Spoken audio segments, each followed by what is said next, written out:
2020, nasa utak ko na yan, gusto ko magkaroon ng ano kung saan ko, pati yung mga drag performers, mabibigyan ng lugar kung saan mas-showcase yung galing nila. We have sa malayong lugar pero sa Quezon City wala pa. So noong 2021, along with my partner sa G-Side, we've been coming up with ideas ng concept. Hanggang 2022, pinipilit ko talaga na magkaroon ng safe space dito. Initially, medyo nahirapan ako i-propose sa mga partners yung concept. But I had to lobby. I had to really lobby. Being, I think, one of the 2 LGBT partners sa 10 incorporators, medyo mahirap i-push yung mga gusto kong agenda for the LGBT community. Pero I really pushed hard. And in 2023, I told myself, hindi ko natitigilan to. Kailangan by end of 2023 or early 2024, which early 2024 talaga nangyari, magagawa ko na yung safe space ko for the LGBT. So nung January 17, 2024, na-launch na yung Rampa. And ayun, as you've been there, you've seen how safe you feel and how welcome you feel pag nandun ka. Wala kami pakialam kung ganito ka, kung ganyan ka, kung ganyan ka, or ayoko magsabi ng terms kasi madaming ma-offend. Pero whatever it is that you're perceived to be, sa Rampa, wala yun. Lahat tayo star dyan, lahat tayo pwede magpabida, lahat tayo pwede mag-sachet, lahat tayo pwede rumamba. And lahat tayo celebrated. Ang main focus ko, ang main objective ko for Rampa is paglabas ng tao, ang sabihin ng tao, kahit sino ka man, whether straight, LGBT, ally, or whatever, ang saya naman sa Rampa, parang family reunion lang, nakilala lahat, walang nagpapataasan ng ihi, walang nagpapatutsudahan, walang nagtatarayan. Lahat welcome, lahat inviting, lahat in-embrace ang And right now, kasi parang talagang pinag-uusapan nila, parang everybody gusto pumunta sa Rampa. Bakit sa tingin nyo, in a short period of time, nag-click ka agad yung Rampa? Well, I think with the right minds, with the Divine Divas, with the genius of the Divine Divas, and of course, si ICE, because we had to cover the LGBTQIA. So, may mga partners tayo like si Tito Boy, Abuda, sila Cecil Bravo, sila Luna Sheen, and my straight partners in G-Side and in Karma Group. Lahat yan, meron kaming mga perspectives na pagka kinuha mo in a melting pot lahat yan, doon nagiging like yung Bini, na nag-perform yung Bini. Sino mag-expect na the hottest P-pop girl group na tipong pagka-launch ng ticket nila sa in 2 hours ba or baka wala pa? 3 hours? 2 hours? Sold out na. Wala kang access to Bini. Pero pag nagpunta ka Rampa, andyan lang kumakanta, nakikipag-high five pa sa mga tao. So, we made sure na we do the unconventional, we go against the grain. Just like what I do in front row, in-apply ko rin sa Rampa na ayoko mag-mukhang generic. Pag sinasabihan ako na RS, yan kasi ang puso, ganito, doon ako, yan ang huwag natin gawin. Yan ang huwag natin gawin. Gawa tayo ng ibang ikababaliw ng tao. So, imagine, unexpected, nagpunta lang sila doon to party, bigla mo yung konti. Habang kumakanta ng salamin-salamin yung mga drag queens namin, drag performers, naglabasan ng Bini. So, hindi in-expect ng tao yun. Imagine yung kilabot ng mga fans na nandun. At kung marinig niyo yun, talagang yung crowd, grabe talaga. Even ako, wow, marinig ko yung yanig talaga ng sigawan. So aside from Bini, sino pa po yung mga parang gusto ninyong ayain sa Rampa ng mga celebrity? Marami pa tayo mga performers na gusto bitang. Pero yun, surprise lahat. Kasi ayoko mag-promise na ito, tapos aabang yung tao, tapos sa ibang araw nagpunta and all. Pero marami yan. You know, it can go as far as 80s star, to as far as 90s sexy star, to the latest P-pop the hottest, ganito, basta will surprise all the rampa goers. Lahat ng mga rampadora are in for a surprise. Magkakaroon ba ng chance na makita namin si VG Vice ganda sa ramp? Well, actually, si Meme Vice has been there twice already. Siya nag-cut ng ribbon ng rampa along with Mayor Joy Del Monte. At bumalik pa siya to watch. I think 3 times na siya nakapunta.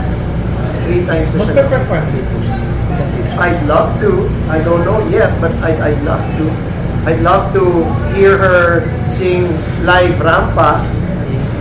Kasi, you know, inspired by... Kanta niya yan eh. So, I'd love to. Kung sabihin sa akin ni Memo one of these days, kanta ko dyan ha. Diyos ko, by all means, magkanta rampa kaming lahat rapper niya.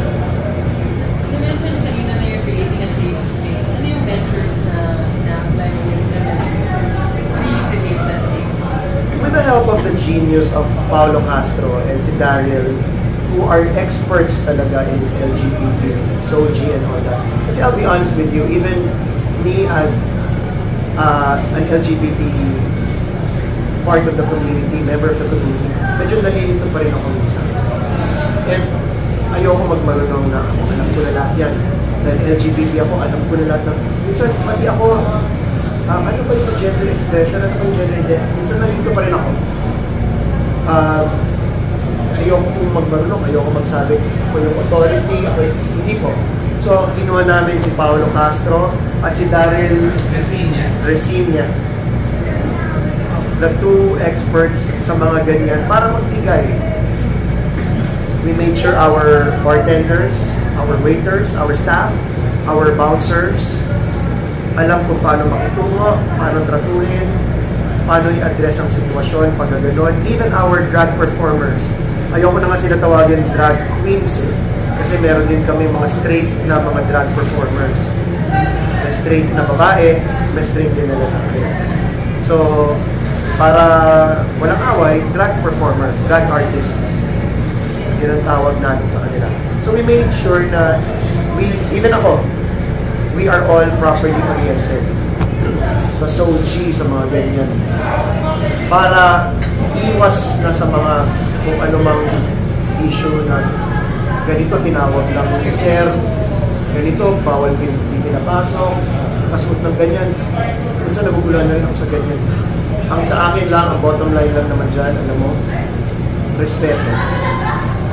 Kung ano mo sarili mo, ay respect that. So wala kang ginatapakan lang, wala kang masamang ginagawa, hindi ka naluloko, hindi ka nagugulang ng tao, ay respect.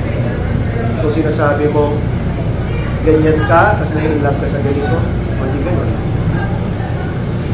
In as much as ayokong questionin ako, bakit ako na-inlove sa ganito? Dapat sa ganito ako ma-inlove. Dapat sa ganito ako na-inlove. In as much as I want you to respect me, I will give you the respect also that I want you to have. Can you perhaps tell us what kind of drag artists actually perform in a club? And like tell us who they are, like some of them. Can you give us a ballpark description of what they do? We have a tantalizing group of drag queens based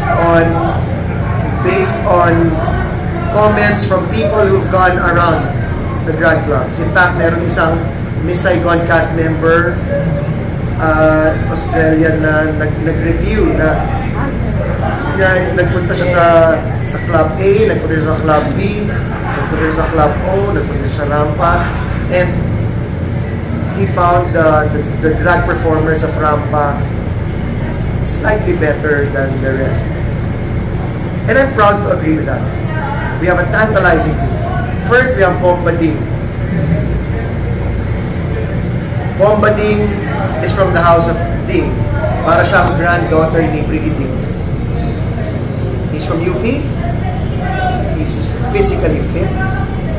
He's handsome. He dances so well. He lip syncs so beautifully. Gay guys, straight women get amused and fall in love with him or her. Kasi I don't think he identifies as a woman. Kasi he comes out topless and all. That's bombading. You should see him, her, whatever it is na gusto niya. You should see him perform. We have another one, si Poca. Poca is hindi niya bago sa show business yan. Kasama niya sa Pilipinas Got Talent.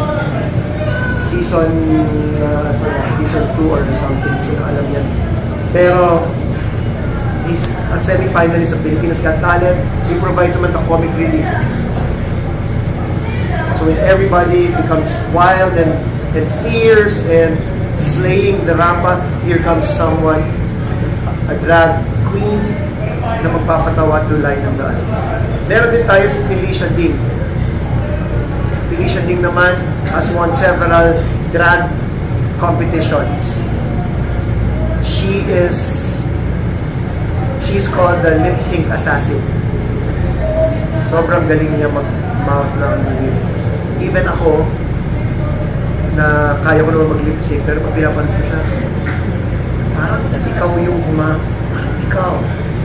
Which prompted me to ask her before, during our downtime, ilang days mo inaaral ang isang song? Kasi ako, kaya kong, let's say, kaya kong mag-mouth to Gloria Gaynor or Diana Ross. Pero ilang dekada ko na yung kinakanta. Kaya ko.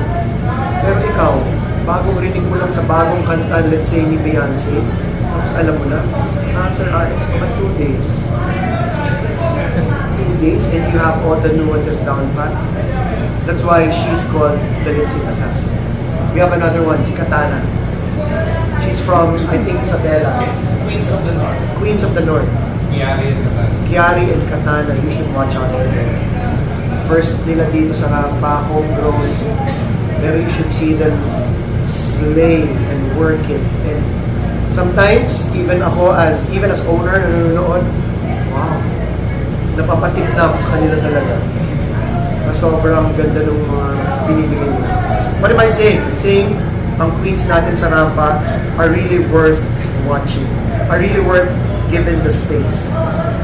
Deserve talaga nila yung space and spotlight na binibigay natin sa kanila. Sino yung regular performer? They're all regulars. So, How often sila pag-perform? nagja-jumble lang yun sila. So, we have 6 to 8 queens per night. And all in all, we have 21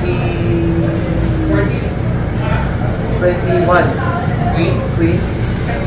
14. We have 14 queens. So, nagja-jumble lang yun sila.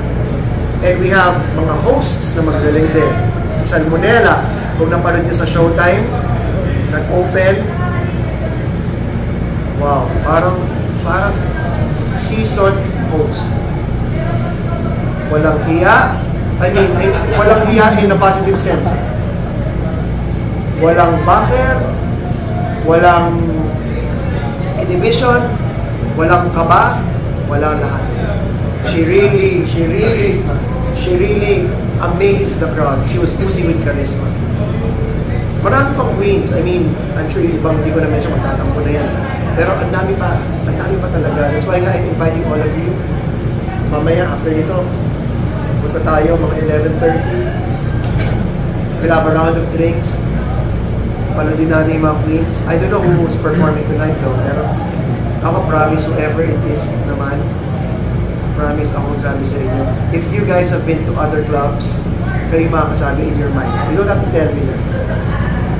Pero ako parati ko narinig yan from goers who they've been here, they've been there, they've been ganyan. Kahit sa ibang bansa, they say, grabe itong si ganito, mas magaling. Grabe itong ganyan nyo. So, I'd like to think na Rampa is setting the standard. For yourself, ano naman yung balik ng pagiging alay sa pagiging supporter mo yung community na kinabibilang? Well, if we're talking about balik, definitely it's not financial. Kasi we try to give the queens what they deserve. Pero alam mo, pinakabalik sa akin dyan, Norris, yung makita ko yung mga babae, mga LGBT, pati yung mga lalaking audience namin. Because I hope, don't get me wrong, ang Rampa is open for everyone. Hindi siya just for paminta, yun ang gusto kong i-target. mga paminta lang, mga babae dyan muna. Walang ganun. Or mga straight, hindi ganyan. Walang misogyny, walang ganun. Dito sa Rampa, come. We will embrace you here, come. Ang balik sa akin is pag nakikita ko yung mga nagsasabi sa akin, first time ko makaroon ng drag show, ganito pala, ang saya pala. Hindi pala malaswa, hindi pala ganito, hindi pala, may mga misconceptions. Especially sa mga hindi pa nakanood, like, guys, hindi pa nakanood. Baka meron preconceived notion ka na, baka ganito. Pero mamaya, if mapanood mo, ganyan pala yung mga drag shows. Even ako, hindi naman ako nagpupunta sa mga ibang clubs before Rampa sa mga drag shows. Parati lang ako sa G-Side. G-Side kasi it's one of my clubs. So, doon ako parati lang tumatambay. So, ang market, ang crowd ko, puro straight ang chika ko. Ngayon lang nakita ng drag show. And even ako, impressed. So, the satisfaction for me. Yun ang balik. And for me, that's more than enough. Makita ko lang yung mga crowd ko nag-enjoy. Yung crowd ko at home, yung crowd ko mabalik. Happy na ako. Pero aside from the drag shows, ano yung pwedeng puntahan sa Rampa? Well, meron tayong every Friday na watermelon party. Na-launch siya 2 weeks ago, 2 Fridays ago. And mamaya. Watermelon party tayo mamaya. So it's a party, the food is good, super sarap ng sizzling tofu, the pizza is good, the siomai platter is good. Sometimes pupunta ako dyan gutom. I just go to one corner, order ako ng siomai rice, order ako ng sizzling tofu. Tapos kain lang muna ako na bago mo the show. The drinks are good. Every Wednesday we have We're developing span. Wednesday. Di ba? Pero Thursday, Sunday. we're developing new concepts. It's bago pa lang, ha? We're developing new concepts for Wednesday, Thursday, and Sunday. So, maraming parties na parating. In fact, nagugulat ako kasi ang dami nang nag-shoot. Ang dami nag-shoot sa Rampa ng mga K-pop group. Ginagawa nilang venue to shoot their dance video, music videos, or dance covers, or whatever it is. So, yun. For those na interested po na mag-visit sa Rampa, do they need na mag-guest list or pwede silang walk-in? As of now, free of charge. So, pwedeng walk-in. We are still free of charge now. Meron lang table reservations, especially on a Friday, Saturday. Kasi minsan, pag puno, baka pagdating doon, walang table na. So, para sure lang, they go to Instagram sa Rampa Drag Club. Message lang doon yung admin, pa-reserve ng table for a certain date. Wala nang door charge yun as of now. Tapos they can enjoy the whole show. Parang lang yung bottle requirement, 1 bottle lang. That's it. That's good for everyone. Pero pwede ding tsambahan. Like ako, nakalimutan ko magpa-reserve. Pwede. I'll try my luck. Pwede naman. Ang sinasabi ko lang, only if they want a table. Pero kung okay sila sa cocktail tables, or sa bar, or just walking around saying hi to friends, yeah. Pwede. Alam mo, yun nga, ang dami nga namin walk-ins. Like mamaya, Friday, puno na yung reservation, yung mga tables. Pero, kita nyo mamaya, I'll ask. Last week kasi, parang sa total bulk na nagpunta, 40% walk-in. So, meron pa rin tayong walk-in sa Rampa.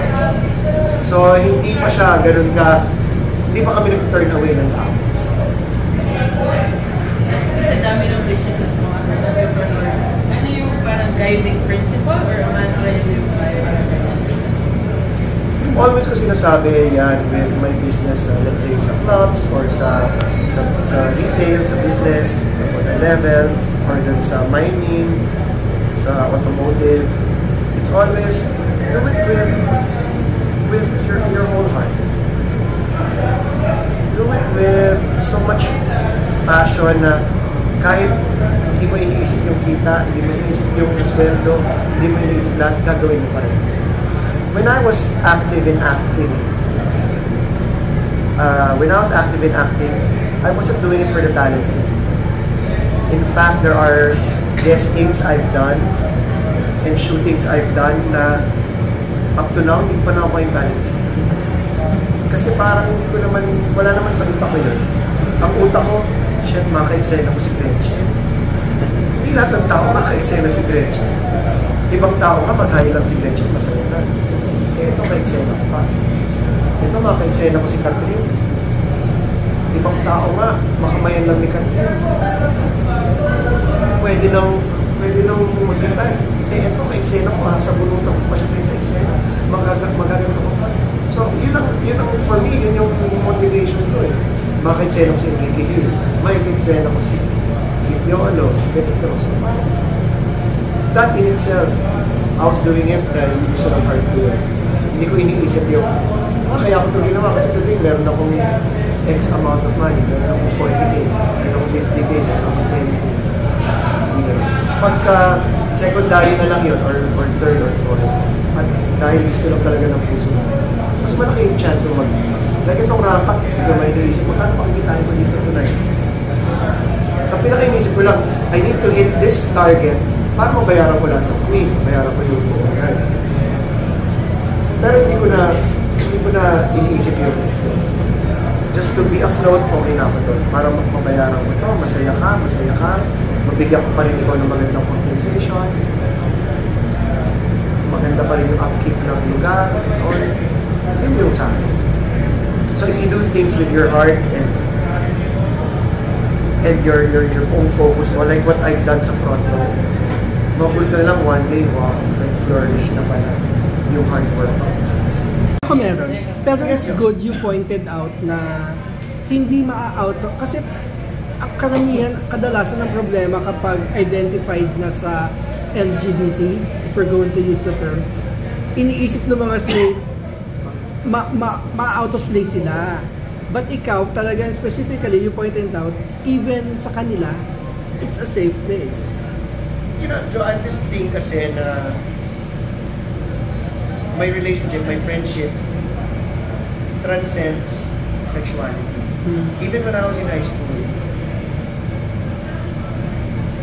my friends are parang bulag ako sa sexuality mo. Whether straight ka, kasi all boys kami. So, whether straight ka or bading ka, friends tayo, hindi, porque bading ako, so bading lang ako mga friends. Which I notice sa ibang friends ko na LGBT, doon lang sila nagka-friends. Ako, ang friends ko, lahat, so nakaka-relate ako sa straight, nakaka-relate ako sa kaminta, nakaka-relate ako sa pa-girl, nakaka-relate ako sa walang pronoun, nakaka-relate ako sa ganon. Ganon ang gusto kong ginagawa sa rampa. Na yung rampa, walang pipiliing gender. Kaya ginagawa ko nga na even yung music namin, hindi 100% gay. Right. Or lesbian or ganito. May mga singit pa rin dyan minsan na sex bomb or may singit pa rin dyan na actually, nagulat ako doon Oo. Na may OPM May OPM, may singit pa rin ganyan. Hindi siya, I will survive, crazy in love. The usual. Born this way. Meron. Pero inaano ako rin para whether you're straight, kung ano man ang gender identity mo, gender expression mo, whatever it is, kahit paano, meron kang nakarelate ka kahit paano. Hindi ko naman sinasabing lahat ng song nakarelate ka, pero nakarelate ka kahit paano. And for me lang kasi, I want to cater to that. Kasi nga, by me saying inclusive, ayoko sabihin, LGBT lang tayo. Inclusive nga eh. Tama. Kaya, bukod sa LGBT, lahat. Kasama lahat yun. That is, for me, the real sense of inclusivity.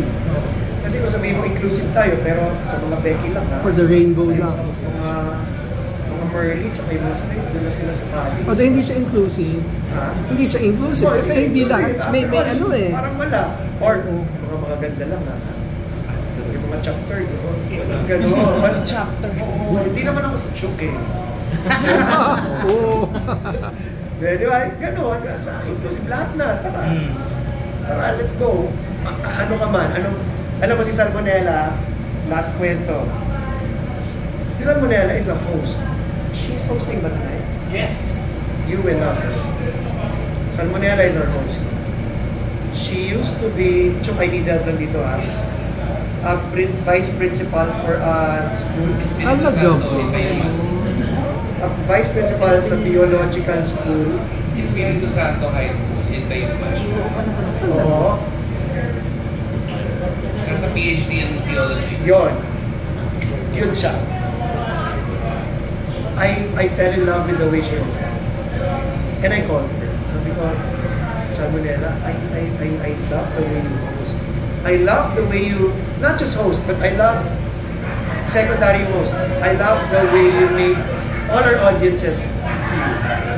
You made her feel this way, you made him feel that way, you made them feel this way. You made the house. You made the house feel as if we were one. Sabi niya, RS kasi, ganyan ako. Di ba kasi I'm ganito, I'm plus size. Sometimes when I go to other bars, I feel left alone. I feel like a wallflower. I feel like hindi ako pinapansin. I feel like wala akong bilang. And ayoko mangyari yan sa rampa. So kahit ano ka man, pogi, mayaman, maganda, muraot, I'll make you feel na, dito tayo. Mamaya, makikita mo yung isa mo. You'll feel that when she comes out and works the crowd. And then she resigned. Resign na As ba? vice principal. O yun. Okay. Full-time Kada na ko siya. dito. Dudura pa, nag-enjoy. Kumikita siya, And then she resigned. nakakapag-provide siya as a drag queen.